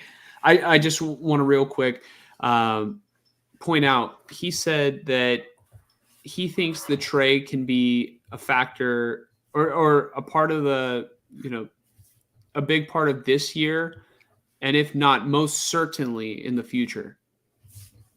So it seems like it seems like Jerry Jones and the Cowboys like him enough to where, I mean, that's their plan now. I don't think their plan is for Prescott long term. That maybe they just feel more confident that they can develop a quarterback than San Francisco did. You know, Yeah. You know who Uh, else was interested in Lance? Buffalo. Yeah, Buffalo. And I mean, look what they did with Josh Allen. Imagine if they would have done it again with Trey Lance. And like you said, it's great to be in the quarterback developing business. Yeah. It's Well, what the Niners used to honestly, be a long time ago. yeah. I think really the person that's probably most for lack of a better term, you know, the reason for Josh Allen's development is the head coach of the New York Giants. I'm forgetting Brian his name. Daboll. Yeah. So if anything, it would have been interesting if the Giants took a swing at Yeah, Lance. but they locked But up they Daniel. just they just signed him. But this whole Dak thing, it almost reminds me of Carson Wentz with the Eagles. Yeah. I'm pretty sure he signed a big deal with them, and then a year or two into it, they traded him to what, the Colts or the Colts, and then he went to Washington after that. Yeah, I don't see Dak getting off this team immediately or anything. It's just if Lance goes in there next preseason, and it's like, oh shit, this dude looks different. You know, you never know. And also, I think what would also matter is how does Dak do this season, Mm-hmm. and does he get injured again? You know, And does he have the turnover issues again? Because that has been killing the Cowboys. Yeah. So, another thing too, I don't think Cooper Rush was that bad, but I did see in like comment sections that Cowboys fans do not believe in Coop, or at least there's a section of Cowboy fans that don't believe in Cooper Rush. That's like, we're trying to tell you he's not that good. He did what he needed to do to like help the Cowboys win games, but he's not a difference maker at all. Mm-hmm. You know, he's not a starter in this league. Not for a team that's trying to win games. Yeah. So, my question was, do you think it is absolutely far-fetched that the Cowboys, I mean, knowing that Trey Lance is going to need development, would it be far-fetched that based on how the season plays out this year, would they be willing to move Dak Prescott for draft compensation if the Cowboys have to eat, the dead cap number and foot the bill for Prescott? And it's massive. Like what was it, like 50 or 60 million? Well, I think Like you're not going to contend next season. Yeah. But I mean, yeah. But if Lance is like your guy going forward, you're not going to contend for years to come if Lance doesn't work out and he needs to be developed. Yeah, I think the way that they're probably looking at Lance is that he is a contingency. Contingency. Fucking shit. Too tired. I'm too tired. Plan at quarterback, but it's going to take a while for that contingency plan to work out. Yeah, but I think they're probably a little worried with Dak, and maybe they want to put pressure on him. Yeah, and then also they're gonna owe him so much money, like until 2026. Yeah, that's probably how it usually works, though. That's why it continuously goes down, but still, yeah. This could be the area. Like maybe they move on from Dak and then just figure they have to take a step back. Maybe they'll be sellers, and then try. It sounds like Jerry Jones is in love with Trey Lance based on what he showed in college. And loves the idea of a player like that. Could they possibly take a step back and try to lower the expectations and just make it work with Trey no matter what? Like they didn't want to hang up the phone at all. No. It's going to be hard to contend even with these salary cap hits for a guy that's not even going to be on your team. No, teams can work around that shit as much as they like. They can always work around that shit, especially Dallas. Like, Jerry Jones is never not going to try to win. I guarantee you. And Yeah. part of that reason probably is because life is not forever. Yeah. That was a horrible way of saying like he's old. He's not going to be around forever. Yeah. So I think he's a guy that just wants to win. And look at the Niners in the championship. They went down to their fourth string quarterback. I think the Cowboys don't want to have to do that because they already had to go down to their second string quarterback last year. Mm-hmm. And the thing with Lance, and this is why he was worth it to me, is okay, you get a backup quarterback, yes, but you also get a guy that you can develop into becoming a starting quarterback. Cooper Rush is not that guy. Trey Lance is that guy. Mm-hmm. I'm not saying that Trey Lance is better than Cooper Rush right now. Fuck no. But in a year from now, fuck yes, he could be. And in 2 years from now, he could be a starter. And in 3 years from now, maybe even 2 years from now, he could be a top 12 starter in the league. Mm-hmm. So, yeah, it's that's definitely the idea. in the realm of possibility. Yeah. And it seems like the Cowboys are definitely so far, based on what I've heard so far in this, excited to have him. Yeah. And excited to acquire him. Mm-hmm. Did you guys give Dak a heads up that this was coming? Did anybody in your organization give Dak a heads up that this was coming down? No. We didn't tell anybody until we did it. Period. There was nobody that knew it. We told Mike after we'd done it. And you have But my point is, we just want to get it done. They didn't even tell Mike McCarthy, the head coach, until after they did it. Have you talked to Dak since then? No, I had not. When you say you told Mike after, did he have any input on the decision? Just that he liked him as a quarterback coming out. But that's our decision. You mentioned that the scouts talked about they like what they'd seen on the field from him in the NFL. What were some of the things that they have seen on the field with the Niners that they liked, your scouts? He played pretty good in the rain in Chicago. So he handled the wet ball pretty good. I saw where there might have been some criticism of that, but we looked at it differently. So we saw that. That's information that I got after we had consummated this deal. But fundamentally, we could make this decision based on what we saw in the draft, based on feeling good about his injuries, and based upon, frankly, he's been in a positive situation there in San Francisco. We think that that's been good exposure for him to be at San Francisco. And then it's certainly based upon the fact that we've got, with Dak Prescott, we've got one of the finest rooms, for lack of a better way to say it, but we've got one of the finest places for a young, aspiring quarterback to basically learn from and evolve from. Gary, I don't know if you can ask. Okay. A couple things stand out.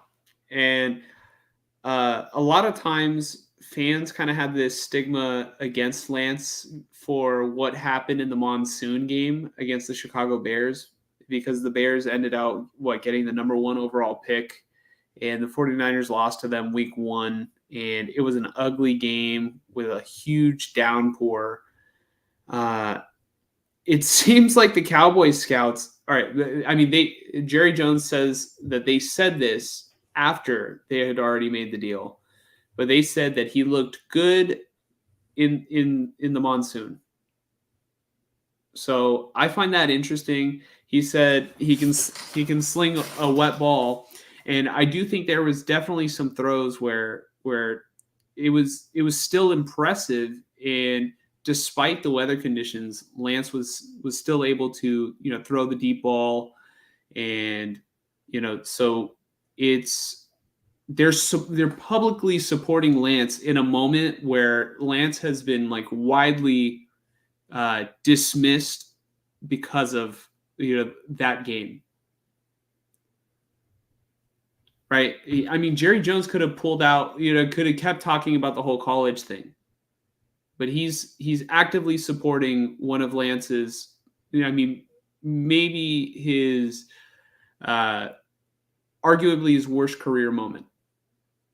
Mm-hmm. Or at least the ugliest career moment besides him breaking his ankle. And then I don't even remember what else was said. I was just kind of hanging on that point. I'm sorry to have it. How does it impact the negotiations of a contract with Dak? You guys talked all spring about what to get Dak done. I know Steven said you want Dak to be quarterback the next 10 years. How does this impact that? You don't. Didn't cross my mind. Period. About an impact here regarding Dak. I know that Dak wants to do anything we can do to improve this team, and we're going to do it. The facts are that the decision to bring in as high a quality of talent as we could, that's evolving or a young talent that is basically gaining, improving, getting better that you would be as a young talent. That's something that we've been trying to do, but it's just never, the opportunity seems to be there so often. But we've been trying to do what we did today with this trade almost every draft since I've been drafting. Is that why you didn't feel it? Real quick, I remember now. So I just found it interesting that Jerry Jones believes that Trey Lance's experience in San Francisco was positive. We were just talking last night. I was arguing that the Niners embarrassed him, and that Lance, I really feel like Lance got done dirty by the 49ers. And yes, he was in a system that theoretically for every quarterback, it should make their job easy, should make their life easy. But for whatever reason, it wasn't a system that was able to work out for Trey Lance.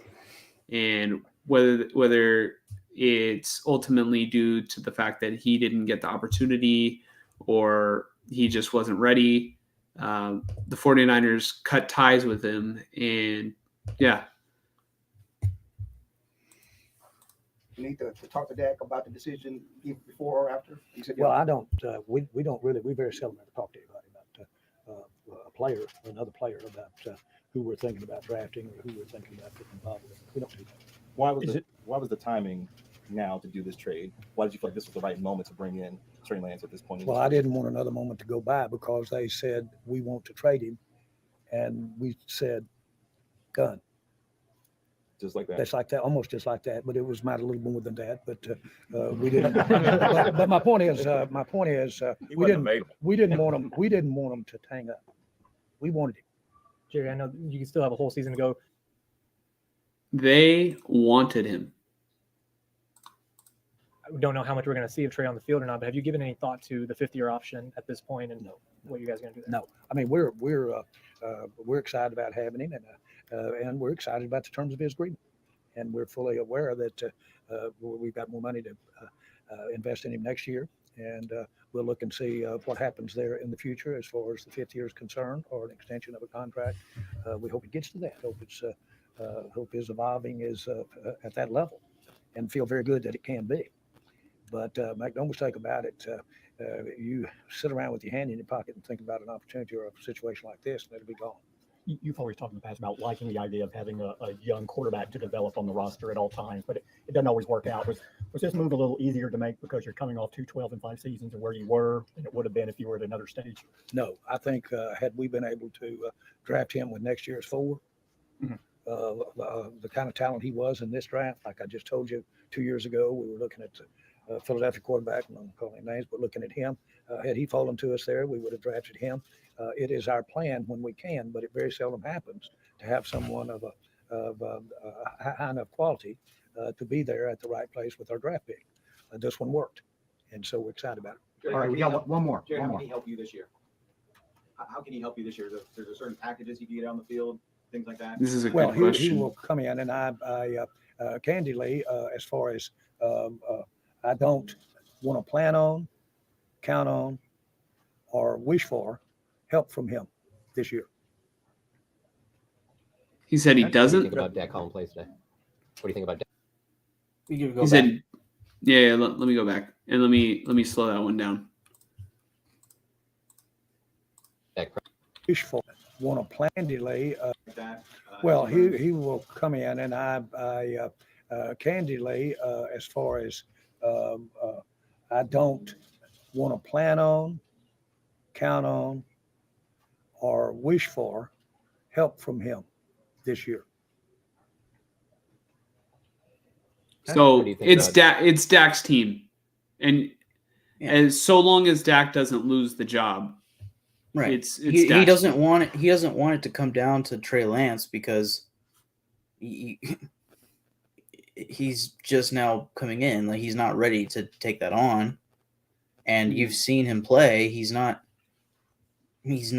like ready to just go and win games, you know. Mhm.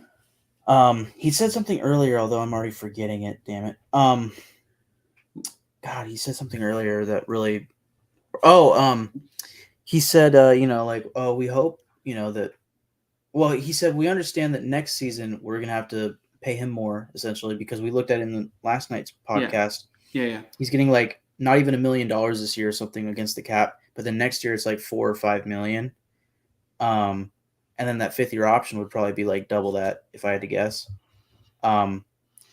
So I think for me, where we can see if Trey Lance is succeeding, one, it's going to be in the preseason next year, the final year of his contract. Also, bear in mind, of course, before that preseason, they have to decide on the 5th-year option.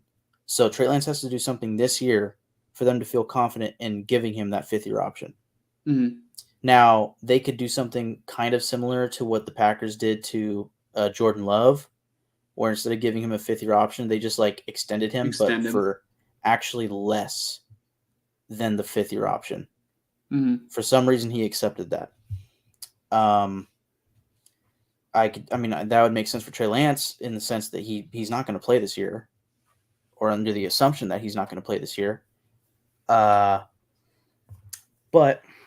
I think where if he doesn't get the opportunity to hit the field in the regular season, the only way that we can tell if in the Cowboys' eyes that he is succeeding is if they re-sign him. Mhm. If they don't re-sign him, we know what's happening. Yep. So we'll see if they put their money where their mouth is. But so far, everything has been very supportive. Let's just finish the last couple. Of Dak calling plays today. What do you think about Dak Prescott calling the offensive plays today? Well, I think he's. We may find that he's found his calling. All right, thanks everybody. Thank you. Thank you. Thank you.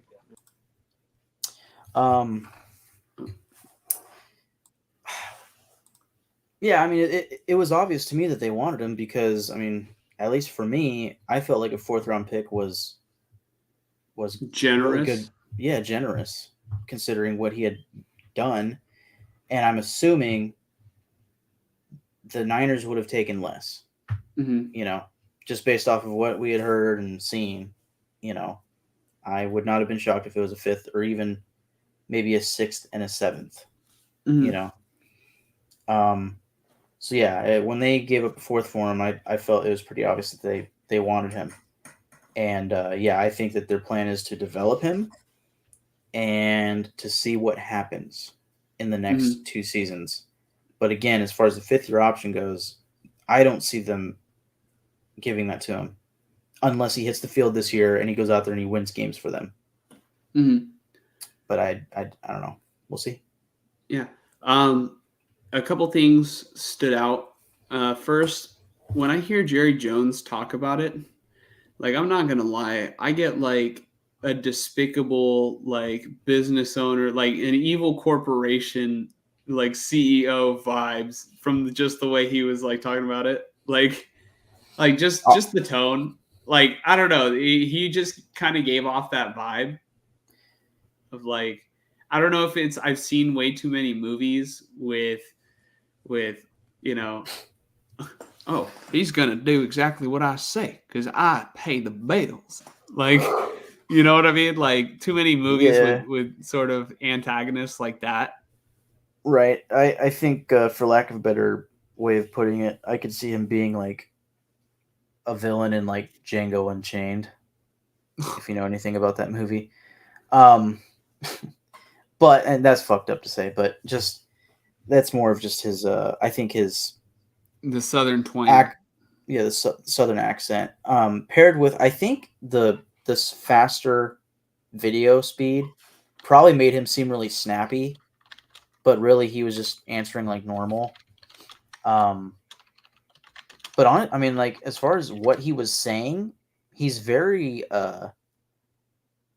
like he really cares about the people. It seems, Mm-hmm. and he said he really wanted Trey Lance, and I think this probably hits you more than it does for me. But I also noticed it is like like you said, he wants him. Yeah, that's what I was gonna fucking say. Like more important than anything, like it. All right. I guess I say that Jerry Jones kind of sounded evil, because I sort of look at the Cowboys as like, they prop themselves as America's team, but they've been the Niners' rival, and I guess I just from my perspective, it's like to me they're the villain, right? They're the one that's like trying to brainwash everybody into believing that's America's team, and I mean, it just is what it is. It's like it's a sports rivalry, and honestly, it's not really that deep. But like, I have to say, that's how you fucking support a young quarterback, like publicly in the media. And that's another thing that I didn't consider until now with Lance going to Dallas is like, the Cowboys are always talked about in the media. And there's a lot of Cowboys fans, and they are so annoying and everything. But it might be very beneficial to Trey Lance to finally get some good publicity out there.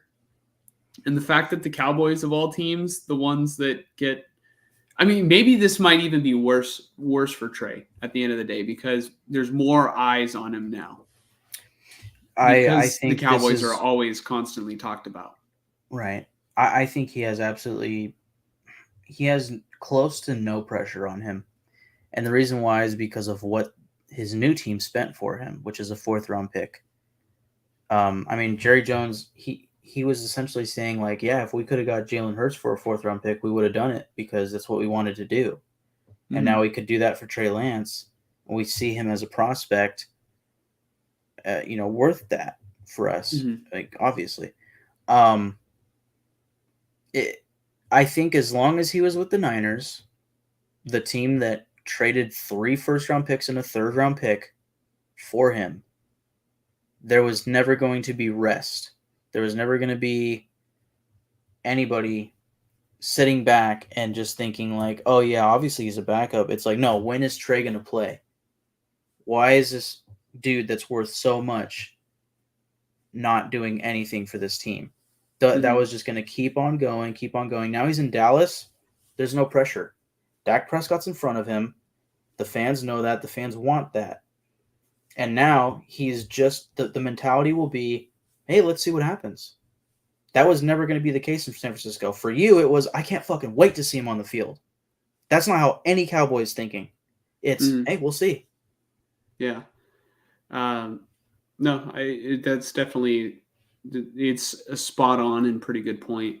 But man, it's just like, I almost feel like Trey is in a position like, all right, Jerry Jones made the move before even consulting the head coach about it. Like it almost feels like in this situation, Trey has a longer leash than the head coach this time. Like, I don't know. That's just his leash is his contract and what he proves. The thing here for me is what Jerry Jones did. That is a very Al Davis move to make. Mm-hmm. That's an Al Davis. That is, I am the owner, and I can make the decisions here. I don't know who the general manager is for the Cowboys. In fact, if you could search it up, that'd be great. But I'm curious how their building is ran. So Jerry Jones is the owner / president / general manager. That was Al Davis. He's the judge, the jury, and the executioner. Yeah, that is Al Davis. That is, and Jerry Jones was like Al Davis's protege. Like, but Al Davis would also coach too, right? Well, that's how he started. Yeah, he started as a coach, and then he eventually somehow got stake in the Raiders, eventually got 51% or whatever he got, and yeah, boom, he's the owner, and I'm going to be the general manager too. And then, he would hire his coaches, and he would always say like, my belief is, you get the best players, you get the best coaches, and you do one thing, you just fucking win, baby. He didn't say fucking, but but yeah, I mean, you don't see that very often now, where the owner is also the general manager. Mhm. That's why Jerry Jones did what he did, because he is both, and he has all the say in the world. Yeah. It must be a fucking kick-ass job to fucking do that. Yeah. You get to make whatever shots you want to call for your team. And it's That'd be like sweet. you have fuck you money. Mm-hmm. Like you just, oh my God, dude. Imagine you own the Raiders right now and you can do whatever the fuck you want. Well, okay, I was kind of thinking about it like a fantasy team just for a second there in my own head. I was like, well, imagine if like I owned a fantasy team and I made the moves, but then I still had somebody else coaching the team, aka, deciding who to start or something like that.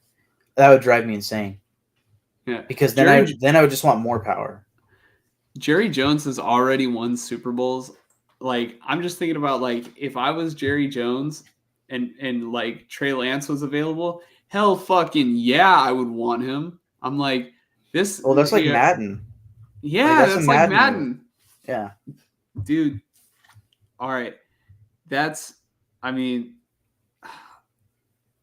that's fucking like he is living something that I only could dream of doing for the 49ers.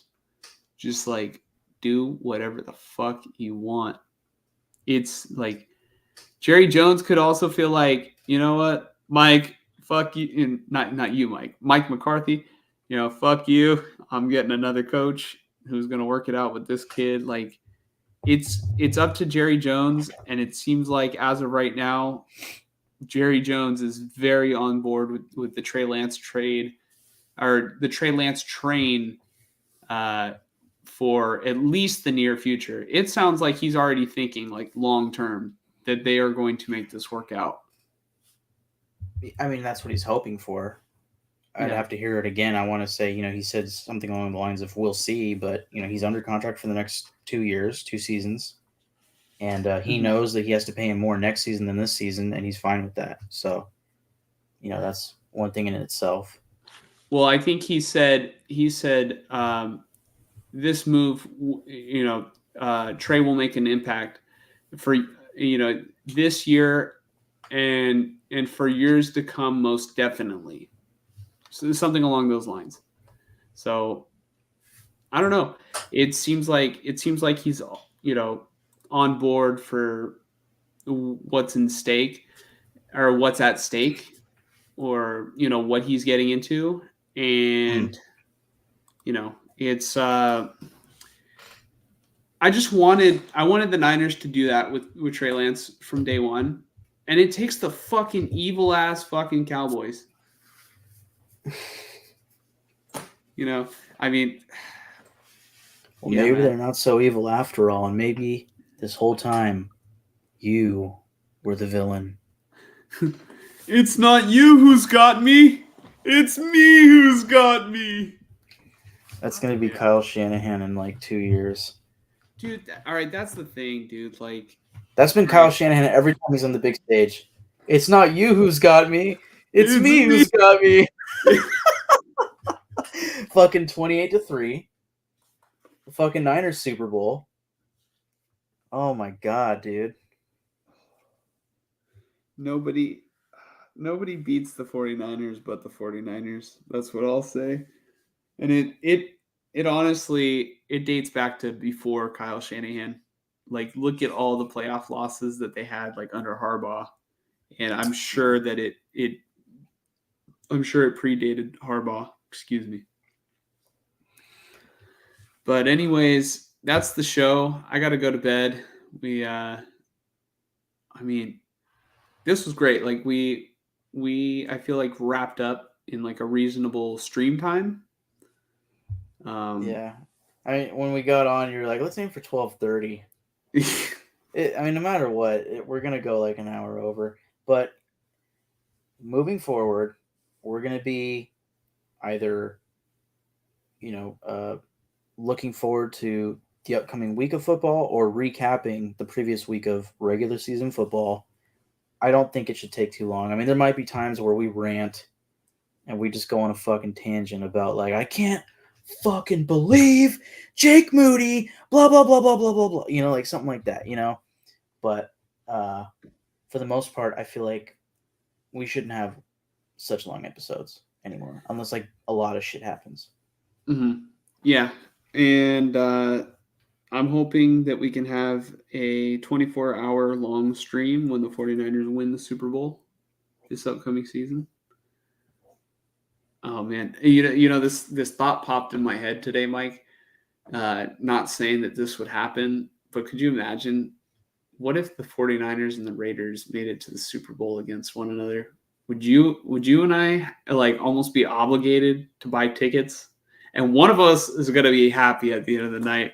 And the other one is, all right, I can just imagine the fucking stream after that, dude. Like, one of us, this is the best time of my life. The other, this is the most humiliating fucking shit I've ever witnessed. Like, I wouldn't. I mean, you've gone through a Super Bowl loss. I don't think I'd be able to talk to anybody after a Super Bowl loss. Dude, there's no fucking chance. I told you the other time that when we lost to the Chiefs, all right, my cousin Daniel came over and like we were all watching the game and everything, but as soon as like it was over, I just got up and I went to my room. I didn't say anything to anybody. I like laid down quietly for I don't think I checked my phone. Yeah. And I just went to sleep. Yeah, no, that's essentially what I would do. I also like, as far as like going to the Super Bowl, like someday I feel like I need to go to a Super Bowl, even if it's not the Raiders, but I want to go to a Raiders Super Bowl. But the price is only going up and it's fucking ridiculous. But regardless, you and I going to a Super Bowl in which our two favorite teams are facing each other and one of them is going to lose. Let's just take the Super Bowl or take the being at the Super Bowl aspect out of it. I couldn't even sit next to you at your house or my house if we were facing each other. I don't even know if I could talk to you the week. I would talk to you the week leading up, but like the day of the game, you're just like, all right, fuck the podcast. You know what I mean? Like, yeah, I mean, I would be. My personality would completely shift for sure. It would become a very like almost vengeful, rageful, mentality of like, if we lose this fucking game, and like how badly I'd want to win the game, Yeah, but just point being, I know how. I don't know.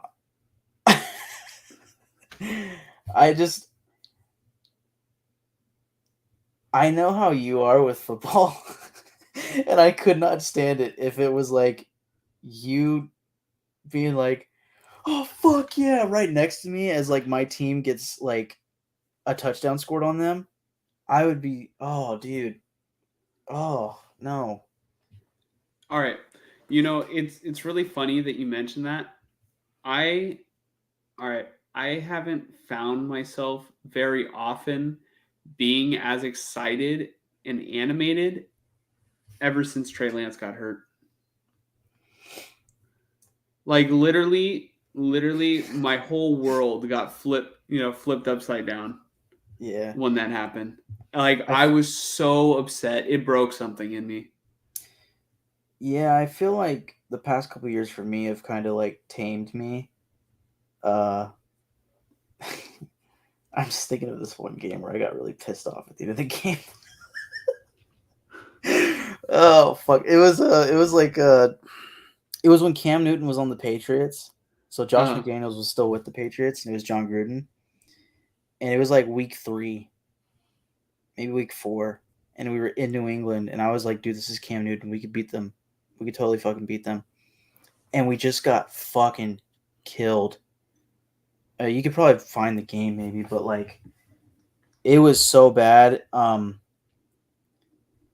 think Jonathan Abram got like an interception in the game, and it was like, oh, and then like our offense just couldn't do anything. Something along those lines. And I just remember the game ended. I had to go outside, and I was just like, I was so fucking mad, dude. I was like, I need to find something to do because I cannot stop thinking about how annoying that game was. And how like just they played so dumb. And I just can't stand the Patriots. And I just felt like, this is we can beat them this time. And then we lost it, dude. I was just like, and I think also like it was one of those seasons where like we started slow. So it was like maybe we were like 1-3 or 1-2, and I was like, dude, we're fucked. Not a good feeling, but yeah. But anyways, thank you for everybody who tuned in, and thank you to those who shared your thoughts in the comments. Please comment, like, and subscribe, and we'll catch you guys in the next episode. Yes, sir.